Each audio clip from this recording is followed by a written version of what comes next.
You already know more than you think. You've felt it before. That strange moment when someone says something but it doesn't feel true. When their smile looks right, but something underneath feels off. Most people ignore that feeling, but that feeling is real. Because people are always telling you the truth, just not in the way you expect. From a young age, you were trained to listen to words, to believe what people say. But the truth is, words are the easiest thing to fake. They're polished, edited, controlled. What's real is everything people can't control. The hesitation, the tone shift, the overreaction, the silence. That's where the truth lives. Because every person you meet is wearing a version of themselves.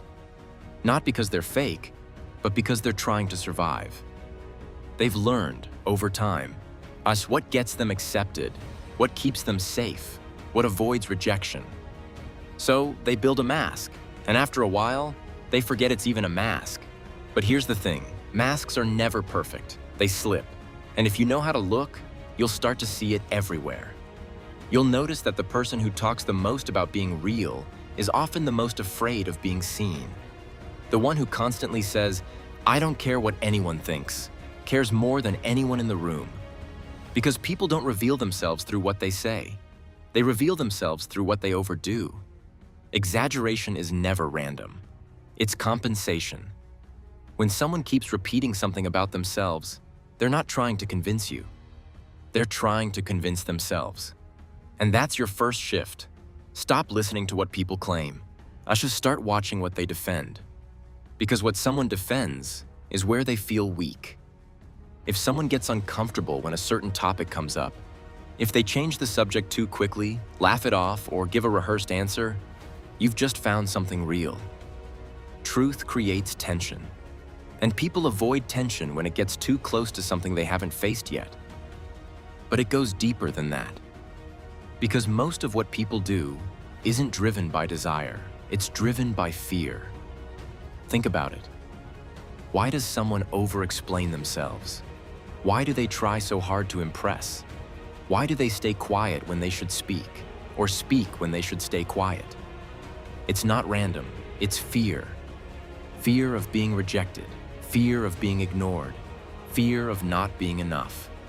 If you want to understand someone, stop asking what they want. Just ask what they're afraid of losing, because that fear will explain everything. The person who dominates every conversation is often afraid of being forgotten. The one who stays quiet might be afraid of being judged. The one who tries to control everything is usually trying to calm something chaotic inside them. Control on the outside is often a response to chaos on the inside. And once you see that, something changes.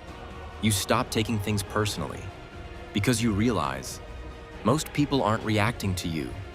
They're reacting to something inside themselves. This is why criticism is so revealing. When someone constantly points out flaws in others, it's rarely about the other person. It's projection. The person who mocks others for being emotional is usually uncomfortable with their own emotions. The one who calls everyone fake might be hiding behind the biggest mask of all. People attack in others what they can't accept in themselves. So instead of focusing on what they're saying, ask yourself, why this criticism? Why this reaction? Because that's where their truth is hiding. And then there's confidence. Real confidence is quiet. It doesn't need to prove itself. But the kind of confidence that's loud, constant, and defensive, that's usually something else. It's often guilt or insecurity, wearing confidence as a costume. When someone constantly needs to show how strong they are, how successful they are, how unbothered they are, look closer. Because real strength doesn't need an audience, it just exists. And the more someone performs, the more you should question what they're trying to hide, especially today. Look at how people present themselves. Perfect lives, constant updates, endless "look at me" energy. It seems like confidence, but a lot of the time, it's the opposite.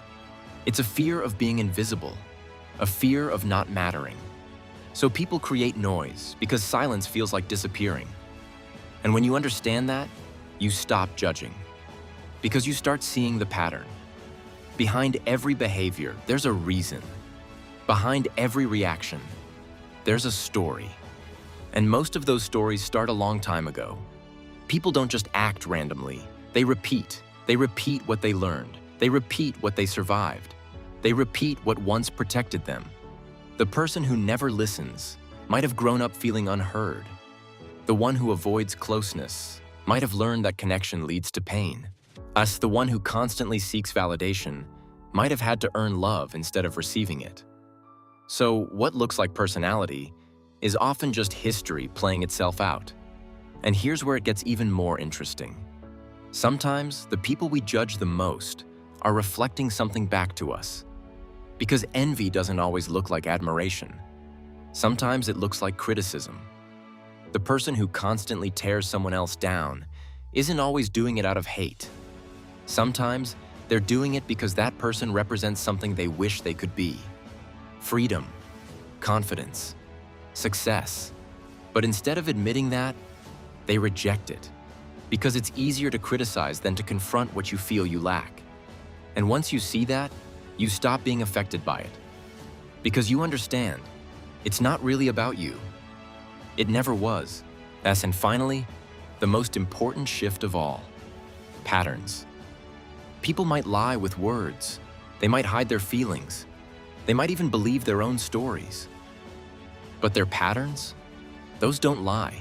The person who disappears when things get serious, the one who always creates drama, the one who keeps repeating the same relationship, the same mistakes, the same outcomes. That's not coincidence. That's communication. That's someone showing you again and again, this is where I'm hurt. This is what I fear. This is how I protect myself. And when you learn to see patterns, you don't need explanations anymore. You understand people without them having to say a word. But this isn't about becoming judgmental. It's the opposite. Because when you truly see people, you realize something powerful. Most people aren't trying to hurt you. They're trying to protect themselves from rejection, from pain, from feeling like they're not enough. And once you see that, you stop reacting with anger.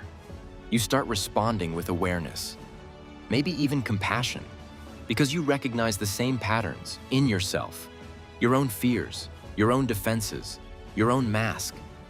And that's the real point of all this. It's not just about understanding others, it's about understanding yourself. Because the more clearly you see people, the more clearly you see your own patterns, your own reactions, your own story. And once you see it, you can't unsee it. And that's where everything begins to change.